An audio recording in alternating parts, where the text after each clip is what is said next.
ಬಿಸಿಲಲ್ಲಿ ಕುಸಿದು ಬಿದ್ದ ತಾಯಿಗಾಗಿ ಬರಿಗಾಲಲ್ಲಿ ಓಡಿದ ಕಂದ, ನೆಟ್ಟಿಗರ ಕಣ್ಣಾಲಿ ಒದ್ದೆ ಮಾಡಿದ ಬಾಲಕನ ತಾಯಿ ಪ್ರೀತಿ. ವಿಪರೀತ ಬಿಸಿಲು ಮತ್ತು ಹಸಿವಿನಿಂದಾಗಿ ರಸ್ತೆಯಲ್ಲಿ ಕುಸಿದು ಬಿದ್ದ ತಾಯಿಯನ್ನು ಉಳಿಸಿಕೊಳ್ಳಲು ಸಣ್ಣ ಬಾಲಕನೊಬ್ಬ ನೀರಿಗಾಗಿ ಅಲೆದಾಡಿ ಬೇಡುತ್ತಿರುವ ದೃಶ್ಯ ಹೃದಯ ಸ್ಪರ್ಶಿಯಾಗಿದೆ. ಸುಡುವ ಬಿಸಿಲಿನಲ್ಲಿ ಚಪ್ಪಲಿಯೂ ಇಲ್ಲದೆ ಬರಿಗಾಲಲ್ಲಿ ಓಡಿ ಹೋಗಿ ಎಲ್ಲೋ ಸಿಕ್ಕ ನೀರು ಮತ್ತು ಚಿಪ್ಸ್ ಪ್ಯಾಕೆಟ್ ತಂದು ತಾಯಿಗೆ ಉಣಿಸಲು ಬಾಲಕ ಹರಸಾಹಸ ಪಟ್ಟಿದ್ದಾನೆ.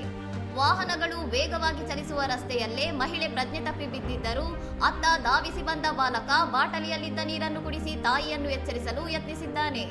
ಈ ದೃಶ್ಯವನ್ನು ಅಲ್ಲಿನ ಜನರು ವಿಡಿಯೋ ಮಾಡುತ್ತಿದ್ದಾರೆಯೇ ಹೊರತು ಕಷ್ಟದಲ್ಲಿದ್ದ ಮಗುವಿಗೆ ಸಹಾಯ ಮಾಡಲು ಯಾರು ಮುಂದೆ ಬಾರದಿರುವುದು ಮಾನವೀಯತೆಯ ಕುಸಿತಕ್ಕೆ ಸಾಕ್ಷಿಯಾಗಿದೆ. ಸಾಮಾಜಿಕ ಜಾಲತಾಣಗಳಲ್ಲಿ ಈ ವಿಡಿಯೋ ಭಾರೀ ವೈರಲ್ ಆಗಿದ್ದು, ಬಡತನದ ಕ್ರೂರತೆ ಮತ್ತು ತಾಯಿಗಾಗಿ ಮಿಡಿದ ಮಗುವಿನ ಅನಾಥ ಸ್ಥಿತಿಯನ್ನು ಕಂಡು ನೆಟ್ಟಿಗರು ಮರುಗಿದ್ದಾರೆ. ಇನ್ನಷ್ಟು ಸುದ್ದಿಗಳಿಗಾಗಿ ನೋಡ್ತಾ ಇರಿ ಸೌರಂ ಟಿವಿ.